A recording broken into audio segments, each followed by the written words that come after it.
नमस्कार दोस्तों, आज की कहानी है क्या सारी जिम्मेदारी बहू की होती है। मैं सिर्फ आपकी पत्नी नहीं, किसी की बेटी भी हूँ। पूरा हक है मेरे माता पिता का, जब कभी भी उनका दिल करे वह बुला सकते हैं। आप लोगों को मेरी फिक्र नहीं है तो क्या, मेरे माता पिता को तो है। मानसी चिल्लाते हुए अपने पति सचिन से कह रही थी। हाँ तो जाओ, किसने मना किया है, पर जाते जाते एक बात कान खोल कर सुन लो। अगर तुम अपनी जिद से गई तो वहीं रह जाना, वापिस मत आना दोबारा इस घर में। तुम्हें बड़ी फिक्र है अपनी और अपने माता पिता की, तो जाओ, मैं यहाँ देख लूँगा। हाँ तो अब मैं जरूर जाऊँगी और लौट के भी नहीं आऊँगी। जिस घर में मेरे जज्बातों की कदर नहीं, वहाँ मैं भी नहीं रहना चाहती। हे भगवान, ऐसी जिंदगी से तो अच्छी तो मौत ही है। यह भी कोई जिंदगी है, बस सबकी जी हजूरी करते रहो। पूरे दिन मैं घर के काम में लगी रहती हूँ, फिर भी मेरी कोई इज्जत नहीं।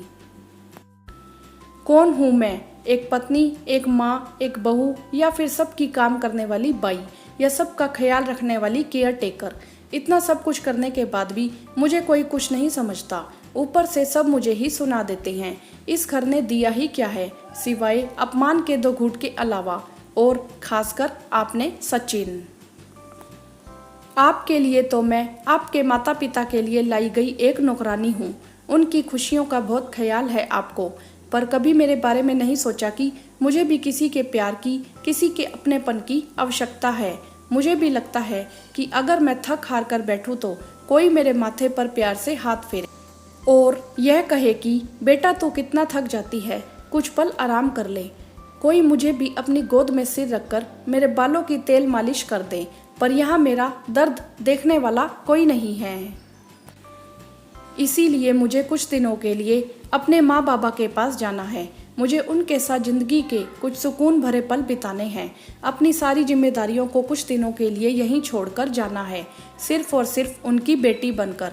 पर यह बात आपको समझ नहीं आएगी सचिन, क्योंकि आपको तो पति और एक बेटा बनकर रहना है, जिसे सिर्फ अपने और अपने परिवार की फिक्र रहती है। हाँ तो जाओ, रोका किसने है मानसी, अभी के अभी जाओ। ऐसा कहते हुए सचिन अपना ऑफिस बैग उठाता है और कमरे से बाहर आने लगता है। तभी वहाँ सचिन की बड़ी बहन प्रिया आ जाती है, जो कुछ दिनों की छुट्टी बिताने अपने मायके आई हुई थी। सचिन को रोकते हुए कहती है, यह क्या तरीका है सचिन, अपनी पत्नी से बात करने का? वह तुम्हारी अर्धांगिनी है, सुख दुख की साथी है, और तुम मुझसे ऐसे बात करते हो। और वहीं रह जाने का क्या मतलब था? अरे अगर मानसी मायके जाना चाहती है तो जाने दो, मैं भी तो आई हूँ अपनी माँ के पास। सब औरतों को जिंदगी में आराम की जरूरत होती है, और यह सुकून सिर्फ और सिर्फ अपने माता पिता के यहाँ ही मिलता है। तुम्हें तो सामने से मानसी को कहना चाहिए था कि जाओ, कुछ दिन के लिए अपने मायके हो आओ। तुम्हारे माता पिता को भी तुम्हारी जरूरत होगी और तुम्हें भी। पर नहीं, तुमने तो अपना मर्द होने का गुरूर दिखा दिया सचिन, जिसके अंदर सिर्फ पुरुषत्व का झूठा अहंकार भरा हुआ है, जो हर बात में अपनी पत्नी को घर से निकल जाने की धमकी देता है। अरे वह बेचारी तो हर पल हमारे लिए खड़ी रहती है, सबके सुख दुख में पूरा योगदान देती है। जब उसे कुछ पल सुकून के चाहिए तो तुम उससे झगड़ा कर रहे हो। सचिन, तुमसे ऐसी उम्मीद नहीं थी मुझे। मैं कुछ दिनों से मानसी को देख रही हूँ, बेचारी थोड़ी बुझी बुझी सी लगती है। उसके चेहरे की थकावट मैं देख सकती हूँ, पर तुम्हें नहीं दिखता।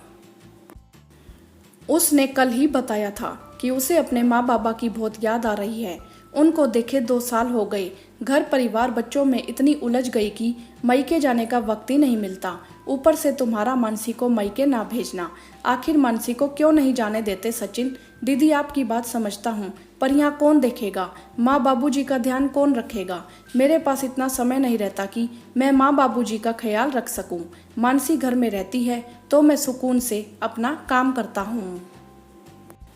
वाह मेरे भाई, तुम्हें तुम्हारे सुकून की चिंता है, पर मानसी के सुकून की नहीं। उसे भी तो हक है शादी के बाद कुछ पल सुकून भरी जिंदगी जीने का।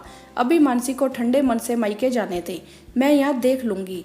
अरे सारी जिम्मेदारी सिर्फ बहुओं की थोड़ी ना है, थोड़ी जिम्मेदारी तो बेटियों की भी बनती है। फिर प्रिया मानसी को कहती है, आप अपने माता पिता का ख्याल रखो और मैं अपने माता पिता का। क्यों, सही कहा ना मैंने?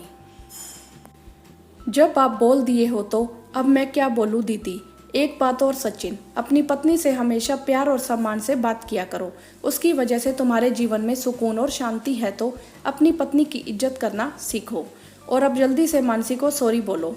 प्रिया सचिन का हल्के से कान पकड़ते हुए कहती है। सचिन मानसी को सॉरी बोलता है और कहता है, जाओ मानसी, जी ले अपनी जिंदगी।